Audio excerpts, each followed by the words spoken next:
Colts Nation, I'm Lawrence Owen back with another live stream. I want to remember, hey, thank you so much for all the subs I've gotten over the last 24 hours. Ever since I ran with Bring the Juice podcast, I had an extra 50 subscribers in the last 24 hours. Oh my goodness. So please don't forget, I'm on the road to 1K. Smash that like button, helps with the analytics. And then if you're not subscribed, please subscribe to my channel. Now, today, I'm going over a lot of stuff.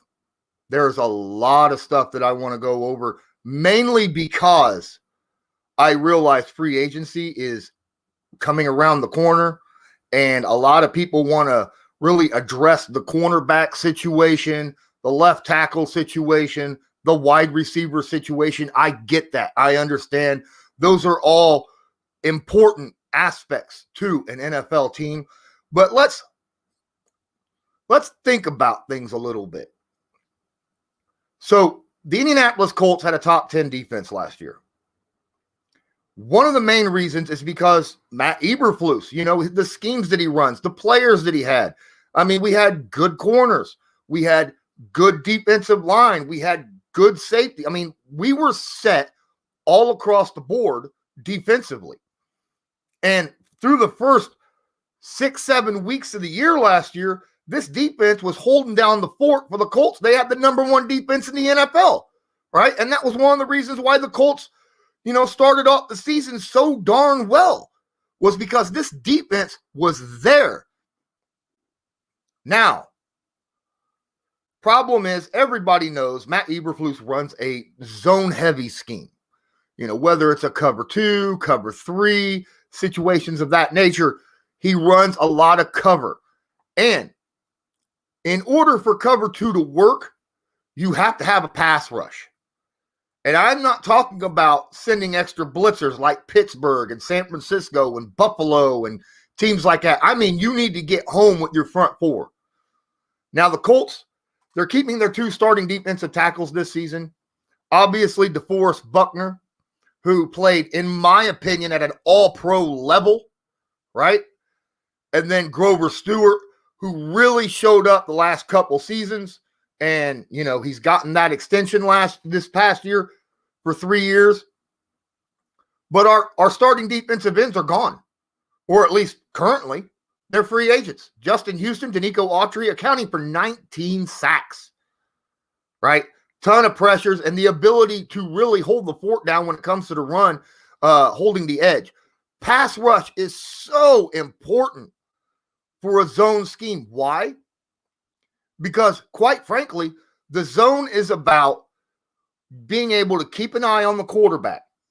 It's about turnovers and only allowing things to, happen in front of you, give up a lot of short yardage passes. Now, without a pass rush, if a quarterback can just sit in the pocket for 3, 4, 5 seconds, he can wait for his wide receivers to find the open spot in that zone. It's not like he's got to, wait for man coverage for his receivers to really break away from the man coverage. No, they just got to find an open spot, a soft open spot in the zone, and he can throw it to him every time. Bam. So the defensive end pass rush is so important for the Indianapolis Colts. What's up, Garrett Thompson? Appreciate you being here. Now, without Autry, without Houston, the Indianapolis Colts pass rush looks like this. We have 2-year guy, Ben Banigou. We have 4-year guy, Al-Qadim Muhammad. We have 3-year guy, Kimoko Toure. Right? What? That's it for designated defensive ends. Now, we have Tyquan Lewis, who is a 3-year guy as well. He plays defensive end, defensive tackle. But legitimately, we only have 4 defensive end pass rushers on the roster. They're all 4 years or less experience, and none of them have showed up. What's going on, Scared? Now, this can go on any team that runs a zone-heavy scheme, okay? Defensive pass rush from the defensive line is the most important thing of that whole defense. All right? Not the cornerbacks, not the linebackers. It all depends upon the pass rush, getting to the quarterback and making him throw before those receivers can find those open spots in the zone. That's where you get the quarterback to either A, get flushed out of the pocket, which you would do anyhow, or B, and this is most important, throw before he really wants to, before those receivers are truly open. And when he throws the football, all those defensive backs and linebackers are watching him, right? Damn it. Sorry, I hit my mic again. I'm so good. I'm active with my hands. I can't help it. So how important is it for defensive ends? Very. Now, I've already established that the 3-tech, that defensive tackle, is incredibly important. All right. The 1-tech, not as important. He's more of a block eater, run, stop, gap holder. And if he could get pass rush, great. That's why Grover Stewart's there. He lost some weight over last offseason to make himself a little more explosive, and it showed. But, man, what are we going to do about defensive end? I mean, don't get me wrong. I am a huge proponent. I think Kemoko Turay has what it takes to be that designated pass rusher. But because of his injuries over the last 3 seasons, he just hasn't been able to show up. He just hasn't showed up. Could he show up in his 4th year? Maybe. I would love to see it. Al-Qadim Muhammad, he's a guy who, quite frankly, is a pretty good pass rusher, but not great at setting an edge, right? Not very good at setting an edge. Ben Banogu, pretty good against the run. You know, kind of the opposite of Al-Qadim Muhammad, right? Muhammad could get some pass rush, but not very great against the run. Where Ben Banogu, he's good against the run, but not as good against the pass rush. Ben Banogu, believe it or not, I think is the more balanced of all of our defensive end, him and Tyquan Lewis. Tyquan Lewis, another guy, showed moments last year, little spurts that he could flash occasionally, but it needs to be more consistent. All these guys need to be more consistent. Yes. Okay. Garrett says, you think we train for Lattimore and sign Barrett from the Bucks? Yeah, Barrett from the Bucks might not be a bad idea, but he might end up, that might be one of the guys. You got to remember, there's something important. The Bucks made the Super Bowl, won off their defense. It's their defense. They're going to want to keep those guys. A lot of these other guys on the offense, I think they may end up letting go and focus on keeping a lot of their defensive guys. Vinicius Gollert. Kemoko Turay is on the last year of his rookie deal.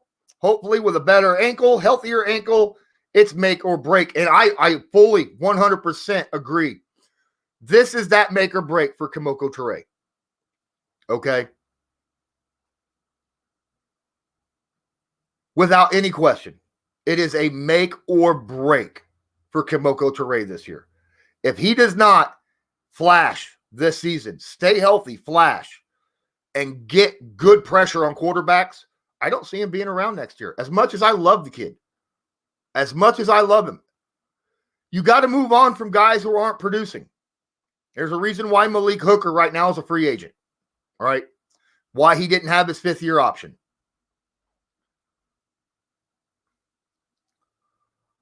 Okay, Dragon 34, new guy. I haven't seen you in here. Thanks so much for joining.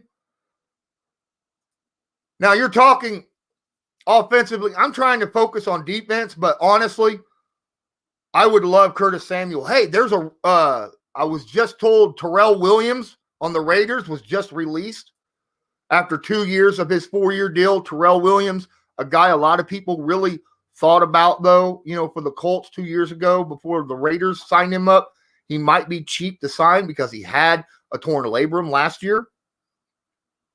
Could be an interesting signing. Oh, I do not forget how good Toure was, especially the first 5 weeks of the 2019 season. He was absolutely dominant.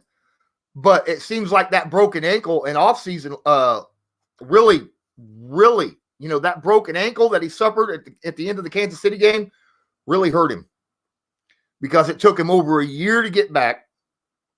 And he just didn't seem to have the same flash that he had when he came. Now, it could be just a simple fact of needing some time to recuperate and stuff. But defensive ends are so important. As I'm getting away from the topic a little bit, how important defensive ends are, those are your number one pass rushers. You don't always expect your defensive tackles to get pass rush. You got to get that pass rush from your defensive ends. And honestly, with Houston and Autry gone, I figure Autry and Houston both are expecting anywhere between $8 and $10 million apiece wherever they go. And they're both about the same age. They'll both probably want a 2-year deal. And that's going to be expensive for Indy. So they got to be careful on how they go about that. Could they trade for a guy? Could they get a guy in free agency? Could they draft a guy? Absolutely. But you still need 2 ends. Now, obviously, we got a lot of youth. We got 4 guys under the age of 24 that are defensive ends. I think we could use those 4 guys as you're going to fight to find out who's going to be that second defensive end. But we got to have a premier pass rusher, right? You need a premier pass rusher in a zone-heavy scheme. And right now, the Colts don't have one. The Colts have maybe pass rushers. Yes, all season is very, very stressful. Now, a lot of these pass rushers that are out there on the market, like Barrett, that was just mentioned earlier, they're going to cost some money, right? I mean, what about Yannick Ngakoue? He's going to cost a chunk of cash. There's a lot of guys out there. There's good pass rushers. J.J. Watt's out there. Now, will J.J. Watt ask for a crap ton of money? I don't know. It seems to me he's rain chasing because he's running near the end of his career. It's quite possible if he has faith at the Colts. Wouldn't that be weird? If J.J. Watt or Von Miller, for instance, both those guys right now looking for an NFL team. If the Colts could get either one of those on a fairly simple deal, that would be impressive for Indy, I think. If you can get if either one of those guys, I think they could really resurrect their careers here in Indy just because of the way Matt Eberflus runs this defense. But you got to have that pass rush. And you got to draft well. And it just seems like to me, Ballard has been spending all these second-round picks on defensive linemen and not hitting, right? Not hitting. And that's a sad situation. Tyquan Lewis, second-round pick, hasn't hit yet. It's been 3 years, right? Kimoko Toure's been 3 years. Hasn't truly hit yet. Ben Banigou, 2 years. Hasn't hit yet. Al-Qadim Muhammad is out here from Miami. Hasn't hit yet.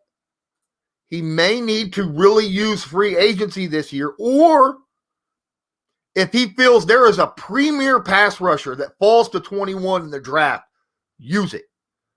Now, obviously, if a premier cornerback or premier pass rusher, I would put pass rusher above cornerback right now in a zone scheme in order of importance. Pass rush to me is more important in a zone. Now, if you're running man, you need cornerbacks because really your man coverage defenses, those are coverage sacks generally that you're going to get. Zone scheme, you need that front four to be dangerous. That's why Tony Dungy and those Indianapolis Colts back in the 2000s had Dwight Freeney and Robert Mathis on the ends because they were about playing zone and hoping that those two defensive ends can get to the quarterback before the offense can get into a rhythm and find those open soft spots. No. Scared says, would you trade for Eric Armstead on the Niners? Absolutely not. First off, Eric Armstead, the Niners kept him over DeForest Buckner for a reason, right? He was going to be a little bit cheaper, and the Colts already got one guy. I don't think that they're going to get – they already gave Armstead that extension after they traded – or before they traded for Buckner. So I don't think the Colts would even have that shot. Besides, Armstead is a defensive tackle. I need a defensive end, right? I need a defensive end.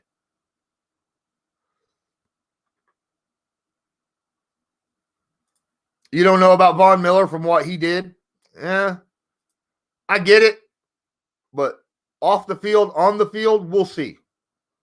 I mean, I'm going to trust in Chris Ballard. I'm going to trust in Chris Ballard for him to make the right decision. Now, he just said, 2 weeks ago on the Dan Dackett show? I don't know if you watched that show. All right.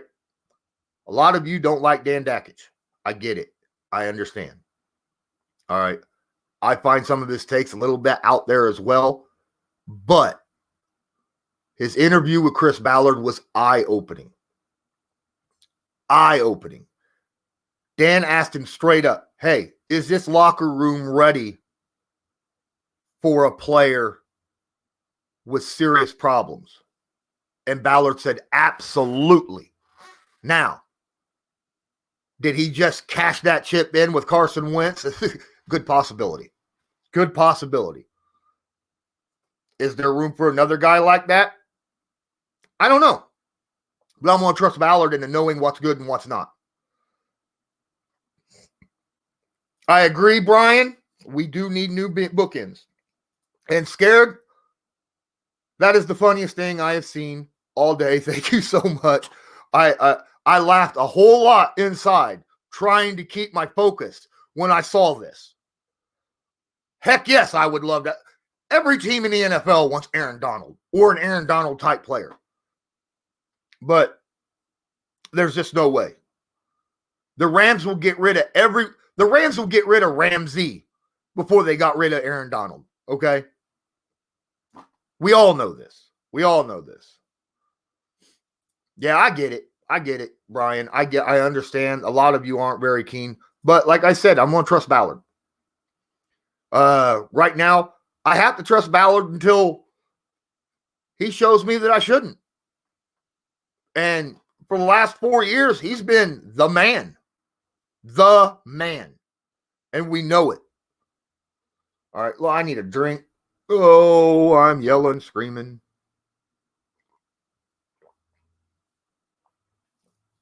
I'll tell you what.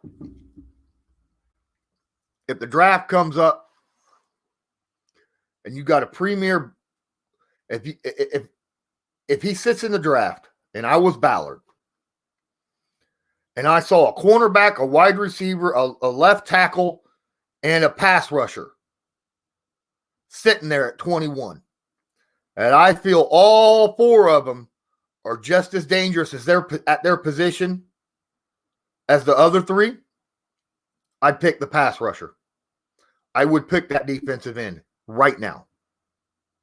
There's just no question in my mind because pass rush is so darn important to what this defense can do. As it sits right now, our defense is not top 10. Our defense isn't top 15, in my opinion, currently, because we had two very important corners missing. We got our starting two defensive ends missing. And we're going to lose our starting middle linebacker. That's half our defense. That's half our starting defense gone. Whoo-hoo, yeah, Jalen Phillips. That's my guy. If he drops to 21, I'd take him in a heartbeat. In a heartbeat. All right. I don't know about Patrick Surtain. I really don't. And would I take a chance on Clelin Ferrell? That's an interesting idea. I probably would, just depending upon what his cost is. But, yeah, I mean, without that pass rush, our defense, the zone defense, you've seen it. When we are not able to get pressure on a quarterback in that zone defense, quarterbacks tear us apart, okay? They tear up zone defenses if you can't get pressure on them. which means you'll end up having like what Seattle's defense was last year. You remember Seattle Seahawks and their defense? Their offense was great, but their defense couldn't stop anybody. They run a zone-heavy scheme, but couldn't get a pass rush. And because they couldn't get a pass rush, every team they played scored left and right on them. That's where the Indianapolis Colts are sitting right now. Now, do the Colts still have really good, young, dynamic players on the team? Absolutely. We still got DeForest Buckner, Darius Leonard, Bobby Okereke, Kenny Moore, Julian Blackmon. Yes, we still got good, young corner pieces sitting on the defense. But the pass rush is so stinking important to that. That's why. Everybody, I had Derek and Cody from Bring the Juice podcast on yesterday, and they were talking about, Seattle, and it was brought up that one of their cornerbacks, would we sign him? I'll tell you what. As a matter of fact, I'm pretty sure it was Shaquille talking about signing Shaquille. I don't blame the secondary because their defensive front couldn't get pressure on quarterbacks. I think their secondary is good. That defensive line was awful, though. Awful. If they would have had one or two guys that could get pressure on quarterbacks on a consistent basis, they could have had a top 10 defense, I think. That's how important. Pass rush is so important to a zone that it could take you from a top 5 defense in pass to a bottom 5 defense in pass. If you have no pass rush, no matter how good your corners and safeties are and linebackers, they can't cover 10 square, yards each. They can't. So, quarterback just sit back and wait for that guy to hit that perfect spot that no one can reach in time when he throws the football. Pass rush is that important.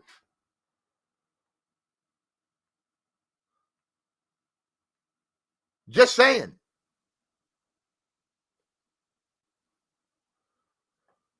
All right. Yeah, I'm pretty sure Derek Barnett wait, hold on. Sneakers, thanks. I appreciate it. That's how I feel about it, man. That's why I get left tackles important. I get cornerbacks are important. But in my opinion, the most important thing the Colts need to address is that pass rusher this season, because we don't have a premier pass rusher anymore. And I love Autry. I love Houston. I think they're both very underrated defensive ends, pass rushers. But we can't afford both of them. We can't. I'm figuring they'll probably run between 16 and 20 million combined a year. And it's just too much. I say we draft a pass rusher and we get one in free agency. And that free agency, if I was Chris Ballard, I would not let J.J. Watt's phone ever hang up. Ever. I mean, here's the deal. I get J.J. Watt's not the same guy from 4 years ago. He's still a tough dude. Imagine what J.J. Watt could do beside DeForest Buckner. Those two guys would wreck one side of the line every game, every snap. It'd be scary.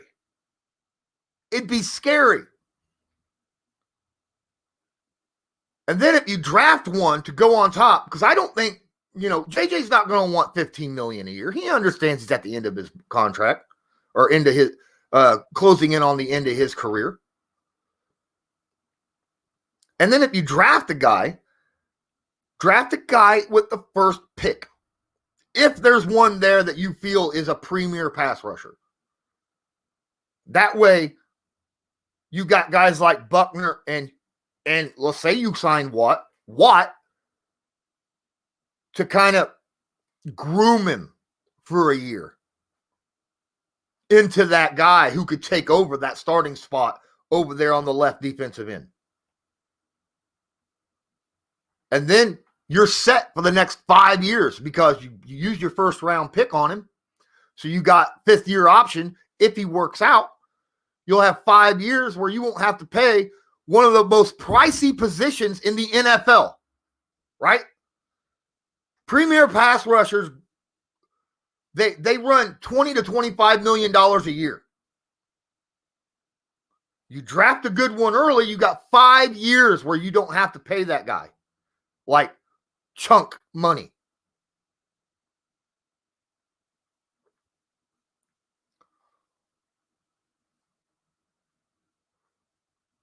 All right. I agree with Garrett. I love Justin Houston. I think Autry still has a little bit more. I've seen Autry do more. Now, a lot of Houston sacks is because he plays his position well. Now, I'm not downplaying Houston at all. Houston does not over pursue when he pass rushes, which means he's good at keeping quarterbacks in the pocket. He's good at keeping run lanes sealed. He's good at watching for like screen plays and stuff like that. Justin Houston's still a very good, viable defensive end in the NFL. But when it comes to pass rush, I think Autry has just got that little more zip to him currently than what Houston does. Is Autry as good at holding his line as Houston is? I don't think so. But right now, I would rather if he's not able to hold his line, I have faith in Bobby Okereke and Darius Leonard to be able to get to that spot fast enough to make a tackle to where, it kind of covers up a little of what Autry lacks in sealing an edge. That's my thought.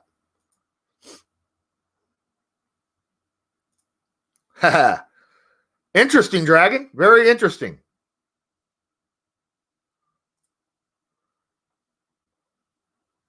It always takes a year. Almost always. Unless you're a premier guy, it almost always takes a year for a player who comes into the NFL. Now, there's some guys like premier, like just walk out and just be like, bam, right? Joey Bosa, TJ Watt, Nick Bosa, guys like that. Those are just guys that jump in and be like, bam, I got you. Because they're premier guys. And that's why I think that's the kind of a problem with Ballard. He's waiting too long to get those he's waiting too long to get pass rushers. Grab one in the first round. 21's not too late in the first round to get a pass rusher, especially in this draft. I think Jalen Phillips might fall. I would rather have him than the other guy from the U. Personally, I think he's got more upside. I don't think his injury history does not bother me in the least. It was a freak accident. He was riding his scooter or something, right? And got hit. Last year, he had no issues. Came out, played fantastic. Hold on.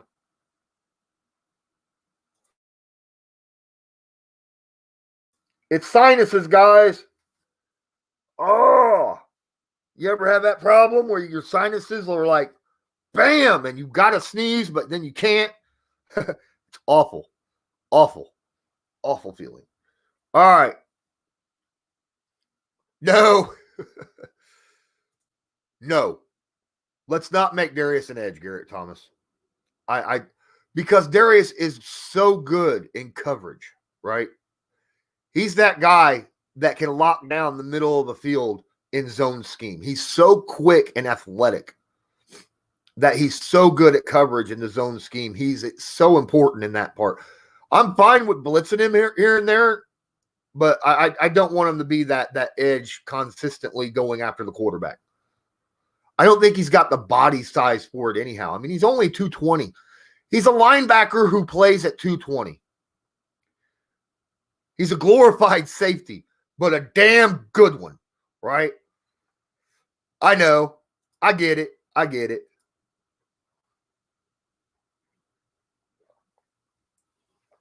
All right. Hey, guys, we're a half an hour in. Please smash that like button, subscribe, hit the share right here. There's a little share button. Share it to your social media. I'm just about 100 subscribers away from 1,000, man. 100 on the road. Every little bit that you guys can do to help me, I really appreciate. Thanks a lot.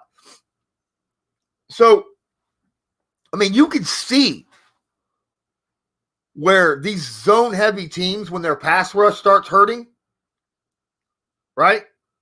The Niners, they blitz a ton. They use zone a lot, right? They use zone a lot. And they had to blitz a ton last year because of injuries. And that hurt them. They weren't able to win much because of that. I already talked about, the Seattle Seahawks. Another situation that's just how it works. I would hate to see the Colts have a top 10 defense 2 years in a row. Last year, I think they were 11th, actually, or the year before last. And then last year, they were top 10. I'd hate to see them have great defense 2 years in a row, and the next year not address the pass rush properly, and then watch them drop to like 15 or 20. That'd be horrible.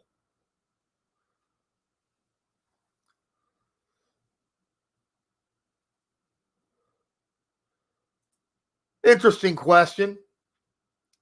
Quinnen Williams, maybe. Probably a little pricey for me. We got Romeo Okwara and Carl Lawson. Lawson might be, but he also I think Lawson might be a little expensive. A lot of guys, yeah. Hey, yeah. You were talking about when I had Bring the Juice podcast on. We were talking. I might end up joining their podcast at some point. I have before. I probably will again soon enough. I mean, this is free agency. All of us need these extra things to talk with, extra people to bring in a different opinion. But yeah, don't forget, guys, I got a Patreon, man. You can go check that out as well. I'm uploading great thing about my Patreon. I am working with a ton of people. I'm working with a Pats guy. I'm working with a bunch of other guys. I'm working with a Jets guy. I'm working with multiple different people out here on YouTube. And all of my stuff, whether it's on another Colts where I join another Colts station or do stuff for someone else, it's on my Patreon. And if you are a patron, which is only $5 a month, all of my stuff is then put there so you can find it all. Plus, I will be uploading and do upload Patreon specific content for patrons. $5 a month ain't nothing, right? You help me out and I get you extra content. Garrett says, I want a room like that. You know what? So do I, because this isn't actually my room, okay? About 5 years ago, I had a house burned down. My home burned down, and I lost all of my Colts memorabilia, all of it. I had a ton. I had a room not quite this nice, but pretty close. And after I told someone about that and told them that I have none left and I was getting into this, a super fan took some HD pictures of his Colts cave and said, here, use this for you can use this. And I was like, dude, that's awesome. What's going on, Ant Rogers? Man, you're good. I don't care when you show up. As long as you show up, I appreciate it. That's awesome. But, yeah, that's the situation that just happened a few years back. I I had one piece of memorabilia that made it, and it was my jersey that no longer fits me because I gotten too big. The Dwight Freeney jersey's got some burn holes in it. And that was the only thing I was able to save, clothing-wise, out of that house fire. Everything else burnt to the ground. And I didn't have insurance on the house because situations.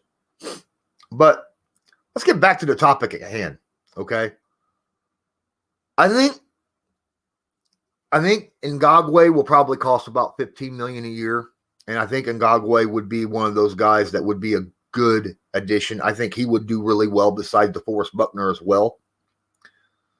And at $15 million a year, that's still less than signing Autry and Houston both, and then you can go and get a draft. Like I said, we could get a premier pass rusher as long as we get someone else in the draft with the 21st pick. And that would make our defensive line and our pass rush freaking dominant. Freaking dominant. Yes, thank you so much. Hit that like button. Appreciate that.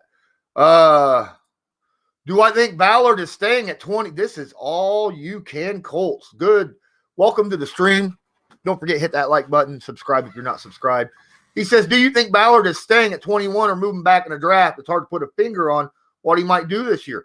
He could do multiple things with that 21st pick.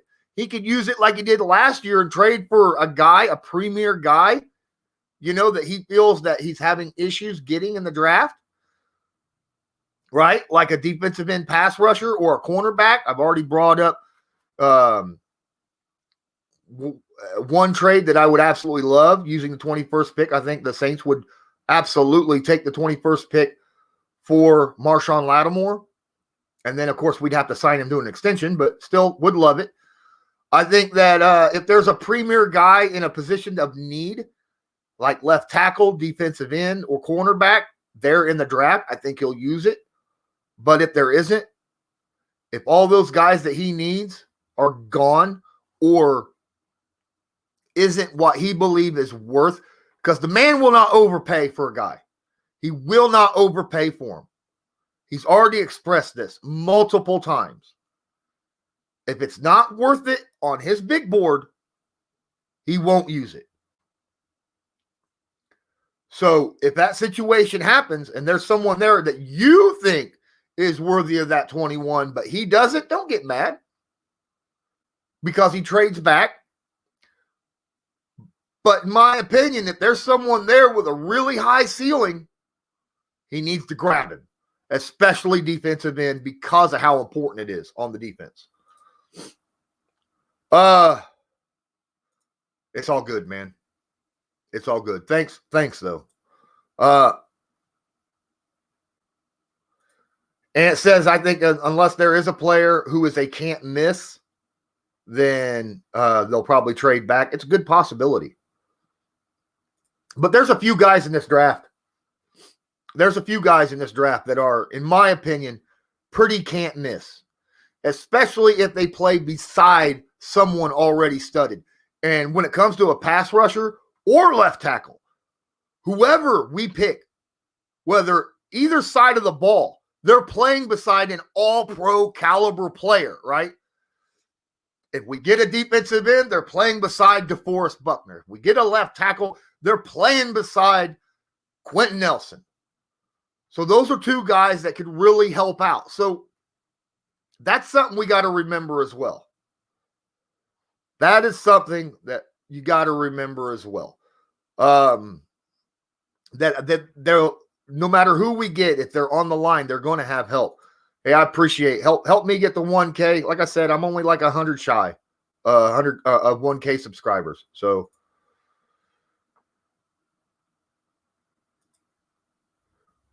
Not last year. He actually moved up in the draft last year, right? He moved up. He traded his first round pick and then moved up in the second round to get the running back, Jonathan Taylor. He jumped in front of the Jaguars because he didn't want the Jaguars to get him. At least that's why I think he jumped in front. So, I mean, he'll do whatever's necessary to build a monster that that he feels needs to be built, whatever's necessary, but he won't overpay. I think getting Jonathan Taylor, moving up to get Jonathan Taylor, spending that little bit of extra to get him, that wasn't overpaying. He was getting a first-round talent for second-round, high second-round compensation. Because in my opinion, I think he was the best running back of that draft. Over CEH, over Swift. Even, I know Jaguars fans are going to argue about this, right? But even the undrafted free agent that they had, he had a good season, though. He had a great season. But once it started clicking for Jonathan Taylor, he was unstoppable. Unstoppable. That's an interesting question. How long have I been a fan? Okay, so I've been an NFL fan since I was 5. Now, I'll be 45 years old in 1 month. Okay? So for 40 years, I've been a fan of the NFL. I've been a Colts fan since 84. Okay? That's when I realized the Indianapolis Colts had a team. They just got the team, and I became a fan because I'm born and raised in Indiana. Now, I also liked the Philadelphia Eagles because when I started watching NFL, I liked them. It was, way back in the day. And I loved that team. Mainly because I liked defense so much. But I loved Randall Cunningham. And I needed a team I could root for who was playing well, because even though I was a fan of the Colts and I rooted for the Colts, they weren't doing well. Let's face it, in the 80s, they sucked, right? In the 90s, early 90s, they sucked. They had nice players, different positions, but they weren't a playoff caliber team. I like the Eagles because I loved Randall Cunningham, and I loved that defense with Reggie White, Jerome Brown, Eric Allen, all those guys, right? Excuse me. Let me get another drink here.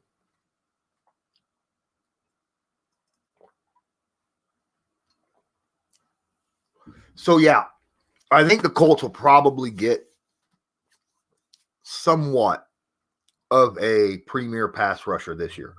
And I don't think they're going to go light on it. And if you have watched, I know I brought this up earlier, the Dan Dackett show. If you watched his interview with Chris Ballard, he's looking. He's watching, and he's looking. And I expect him. There's some things he's just not came out with. But I expect within the first 2 days of free agency, something's going to be announced about the pass rush situation. Now, he's got to be careful, because just like my stream said yesterday, he can only spend so much money this free agency because he's got guys that he's got to re-sign, right? Currently, he's only got like $45 million in cap space after the Carson Wentz trade. So he's got to be careful. He can only sign one truly premier player at a premier position. And in my opinion, that premier position has to be defensive end pass rush. Has to be. He may go a different direction. But I really do, because of how important it is to this defense.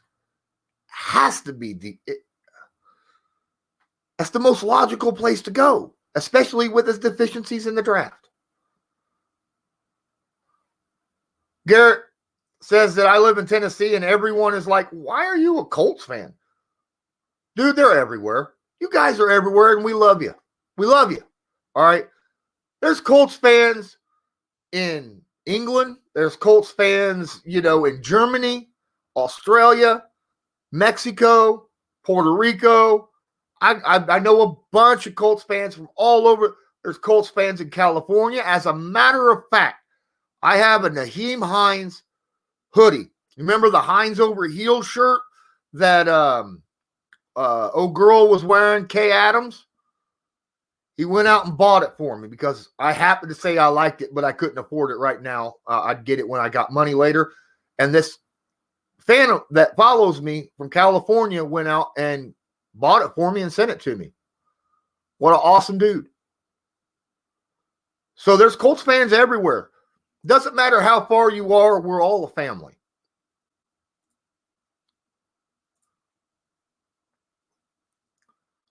Really?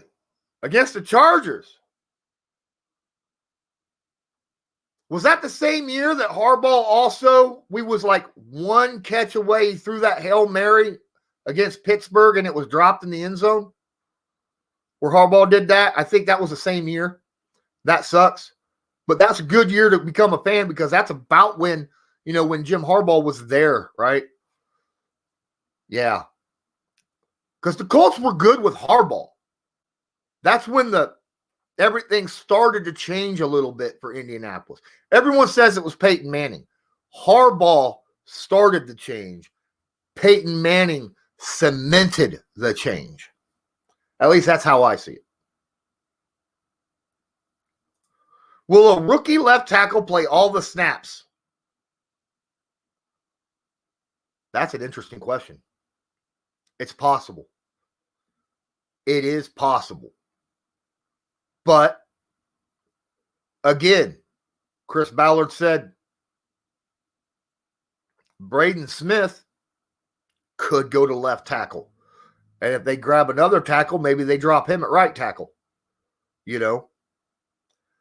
says there's multiple ways of taking care of the offensive line. They're going to make sure they get all the guys that the best 5 on the field, period. So we'll see how that works out.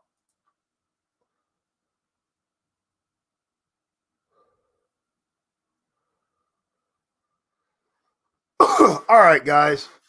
I'm starting to run a little bit thin.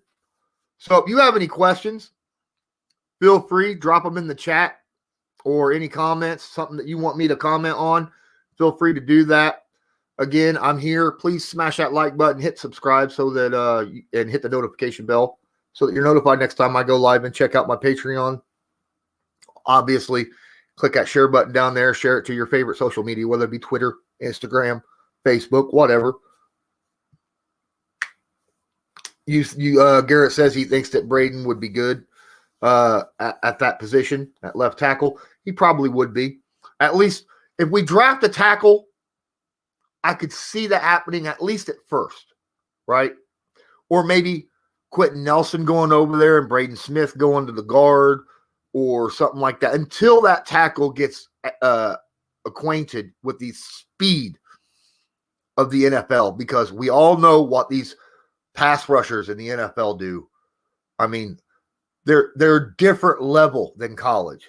So you got to be really, really good, right? Really good at left tackle.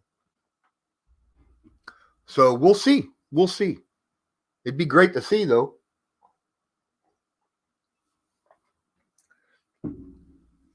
But I wouldn't be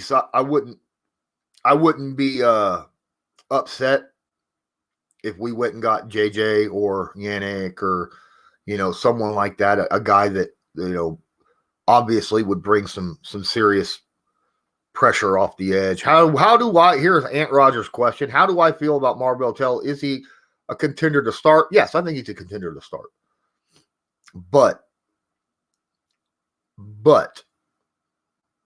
he's got to get back into football shape, right? Pretty sure Tell was that guy who took last year off due to COVID. 1 year off, that's going to really hurt you, especially when you're a young guy, as young as he is. So we got to see what he does in OTAs and training camp and preseason, if there's a preseason. But, I mean, it's possible. He showed some flashes his rookie year. Who knows? 20 guys in here. 20 people. Thank you. Now, I think I'm going to end up killing it because I pretty much covered everything that I needed to cover here.